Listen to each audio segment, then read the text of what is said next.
Ako si Lourdes, 45 taong gulang. 15 taon akong nagtrabaho abroad bilang caregiver. Hindi ako magaling sa English pero matibay ang sikmura ko pagdating sa trabaho. Kaya kong magbuhat ng pasyente, mag-alaga ng matandang may demensya, magpuyat ng ilang gabi. Akala ko kaya ko lahat. Ang hindi ko lang kinaya, yung maramdaman kong parang walang kwenta. Pala lahat ng sakripisyo ko para sa pamilya ko. Noong unang alis ko, bit-bit ko lang pangarap. Mapagtapos ang anak kong si Lian, maipatayo ang bahay sa probinsya at mabigyan ng maayos na buhay ang asawa kong si Rodel. Sa airport, hawak niya kamay ko. Hon, promise, ako na bahala dito. Magtrabaho ka lang ng maayos dyan, ako ang mag-aasikaso ng mga bata at ng ipon natin, sabi niya. At ako, gaya ng maraming misis, naniwala. Pagdating ko sa first employer ko, iyak ako gabi-gabi, hindi dahil sa trabaho, kundi dahil sa homesick. Pero tuwing makakatanggap ako ng picture ni Lian na naka-uniform sa private school, napapawi, pagod ko. Kasunod pa ang message ni Rodel. Thank you, Hon. Kung wala ka, hindi namin kaya to. Tiis lang, ha? Bawat sweldo, halos buo kong pinapadala.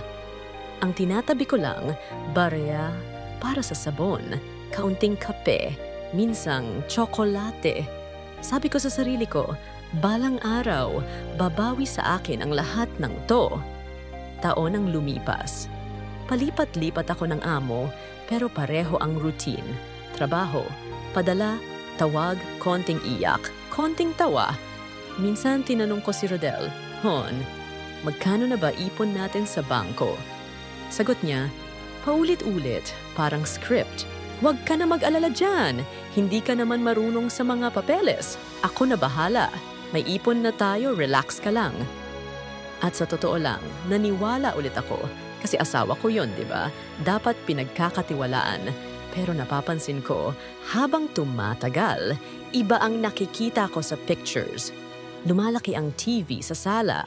Mula box TV, naging flat screen, tapos naging mas malaki pang flat screen. May motor pa sa likod niya sa selfie. Nagchat ako, Hon, san galing yang motor? Insagot niya, ayun, bigay lang ng kumpare, second hand lang. Ako na nag-a-adjust ng budget, huwag ka mag-alala. Tahimik lang ako, pero may kumirot sa loob. Isang gabi, tumawag si Lian, umiiyak. Ma, pinutulan tayo ng kuryente. Hindi daw nabayaran. Parang may nahulog na bato sa dibdib ko. Ha? Kakapadala ko lang last week. Pambayad dapat yon sa bills. Sa background, rinig ko boses ni Rodel. Hoy, huwag mong sumbatan nanay mo. Ako bahala rito. Kinabukasan, kahit puyat ako sa duty, nag-remit ulit ako.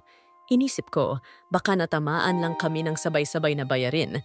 Next time, maayos na to. Pero hindi once in a while. Naging paulit-ulit.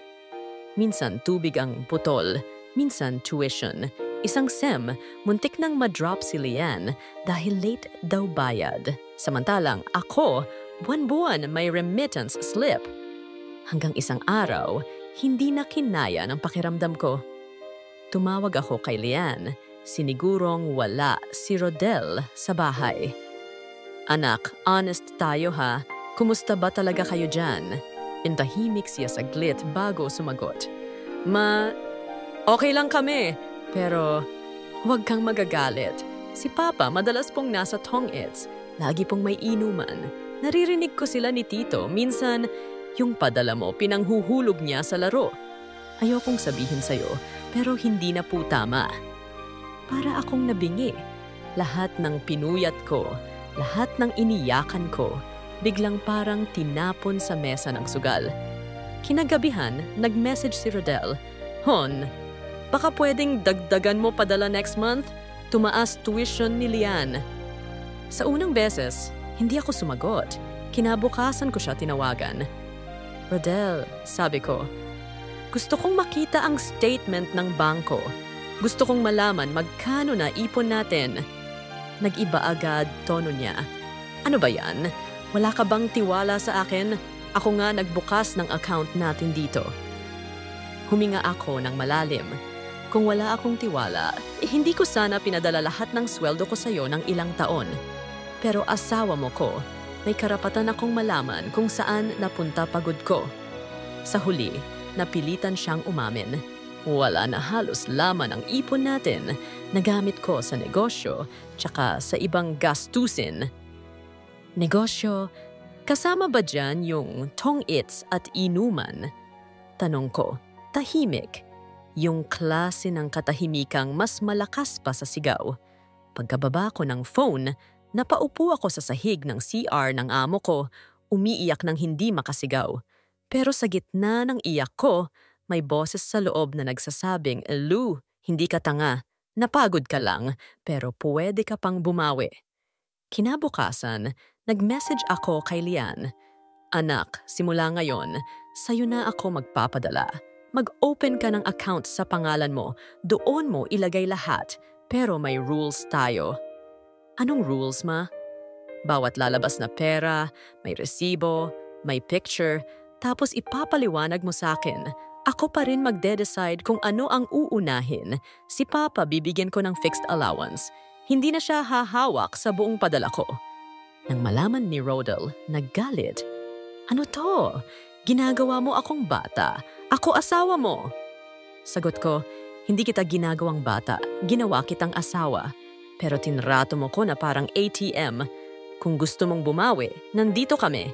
Pero hindi na pera ang daan dyan, sa ugali na. Simula noon, nagbago ritmo ng buhay namin.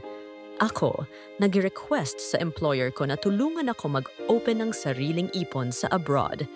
Kahit maliit lang kada buwan, inilalagay ko sa account na ako ang may control. Si Lian, naging mas responsable. Siya ang nagbabayad ng bills, nagpipicture ng resibo, nagre-report sa akin. Si Rodel, napilitan maghanap ng maayos na trabaho. Hindi na kaya ng padala ko lang na pondohan ang bisyo niya, taon ulit ang lumipas.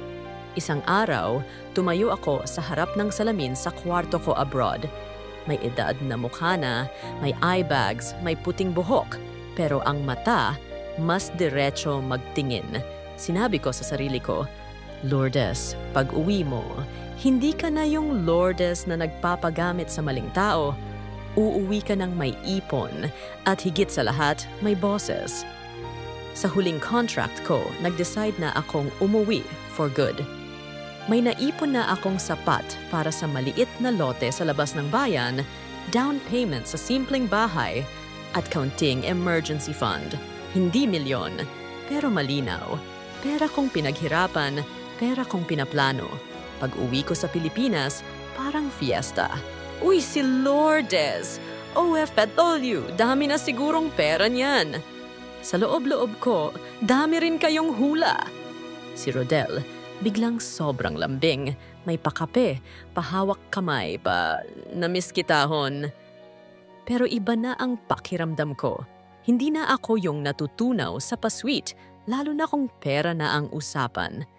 Isang gabi, habang kumakain kami, sabi niya, Hon, since andito ka na, magandang mag-business tayo. Tricycle franchise, car wash sa likod ng bahay, isang pooled fund, ipasok natin ipon mo, allowance ni Lian, tsaka konting utang. Sa pangalan ko na lang para hindi ka na maabala sa papeles. Dati, baka napaoo na ako, pero ngayon, nakangiti akong sumagot. Rodel, may plano na ako sa ipon ko. Yung perang pinaghirapan ko, ilalagay ko sa maliit na bahay na nakapangalan sa akin at kay Lian. Kung gusto mong magnegosyo, hindi kita pipigilan. Pero sarili mong pera, hindi na ako. Biglang nag-iba mukha niya.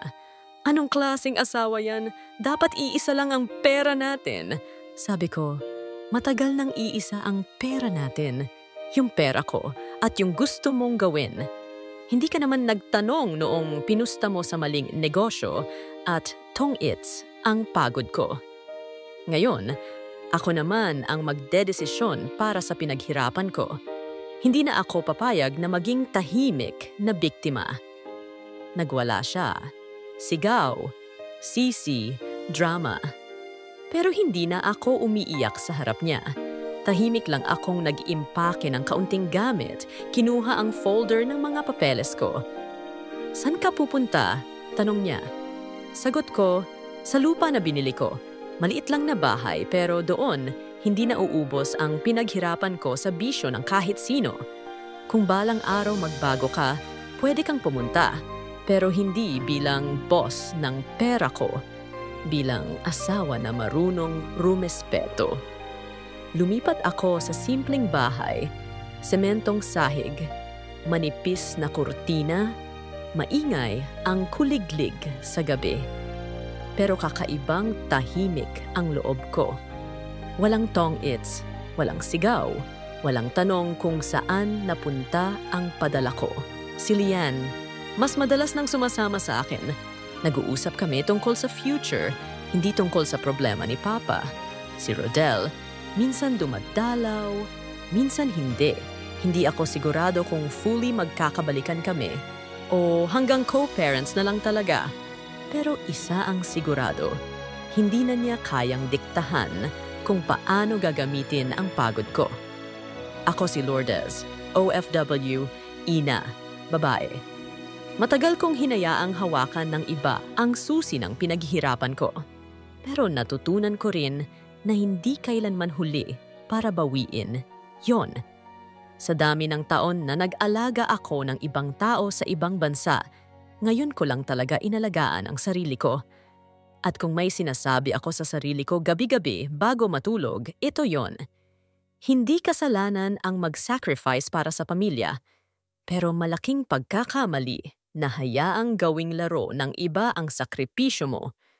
Ngayon, kung may hahawak man ulit sa ATM at ipon ko, siguradong kasama ang isang tao na matagal ko nang hindi binibigyan ng respeto ang sarili ko.